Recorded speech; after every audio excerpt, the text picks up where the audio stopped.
So we've been waiting months for the ECG app to launch, and finally it's out. But in some locations, the wait's going to go on, and that wait could take years, and this is why.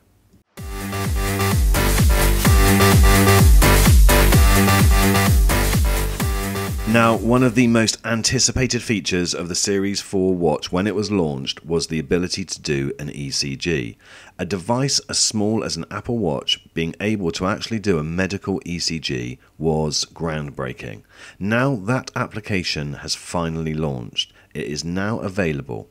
Unfortunately, it's not worldwide. So those of you outside of a US territory probably went to update your watch like I did. Was anticipating and really looking forward to the ability to do an ECG, but when you looked, it wasn't there. Now, there is a reason for that, my friends, and that is because the ECG is classed as a medical feature, and so therefore, there's regulations it has to go through. So because it is classed as a medical feature, you can't just launch it, and you will need to seek approval by the relevant authority in every single location. So for instance, in the UK, approval would need to be sought by the Medicines and Healthcare Products Regulatory Agency, the MHRA. Now, this may require the need for clinical trials because the ones that have been done in the United States just may not be accepted, and this can sometimes take years.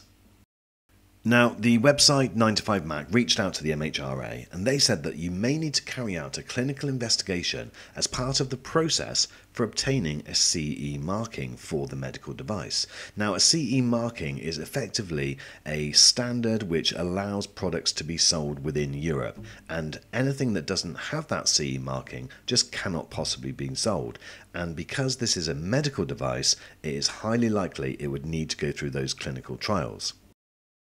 Now, obviously Apple have been aware of this for some time, and maybe the anticipated launch and the delay in launch was because they are going through these various processes in the various locations in which they sell. Let's hope that is the case, but without confirmation from Apple as to when they intend to launch in these various locations, guys, we're just not going to know, and in fact, it may not come at all. So that's our thoughts here, guys. What do you think? Leave a comment. Now, if you want to know more about the Apple Watch, then right after this, without you doing anything, I'm going to go straight into my Apple Watch Series 4 review, so you can watch that straight away now. So arguably the star of the Apple event that happened in September was not the iPhone, but it was this, the Apple Watch Series 4. So the new models come in two new sizes, 40mm and 44mm, and with the narrower edges you actually get a 30% larger display. So there is a new digital crown which gives you haptic feedback, so it does actually feel like it's clicking when you now scroll through, and it feels much more intuitive than it did on the previous models. Now, at the keynote, Apple spoke a lot about the heart rate sensor, and it gives you the ability now to be alerted and to potentially call for help should your heart rate drop below a certain level. So what powers the new device? Well, it's the new S4 chip, and it is the first product in the world to run on SiP, which is a silicon-in package. So therefore you get up to 2 times faster operation, apps open quicker, and the overall processes are definitely improved.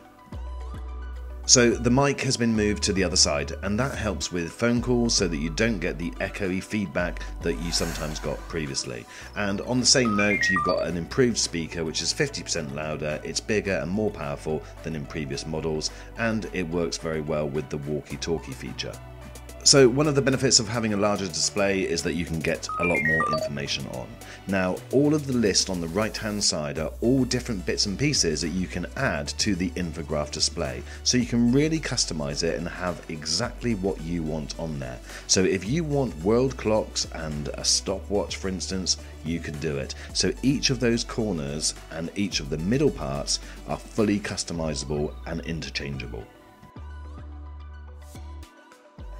So I went for the seashell loop, which is like a Velcro type strap, and I'm very happy with it. I think it looks really good, especially when it's on the actual watch itself like this, and I think it's a nice combination, especially with the black infograph face. Now, operating the watch is exactly the same as you'd expect. Certainly if you've had a previous model, then you'll know all about it, but the one thing that is definitely different is the extra display. That extra 30% of real estate really does feel very, very different. And so whereas before it felt a little bit awkward using your fingers to operate the different functions, now scrolling through music or even scrolling through photographs is very, very simple. In fact, everything looks really, really good on the display. So looking at photographs, for instance, you can see really nice big bright images, and I think that they look great.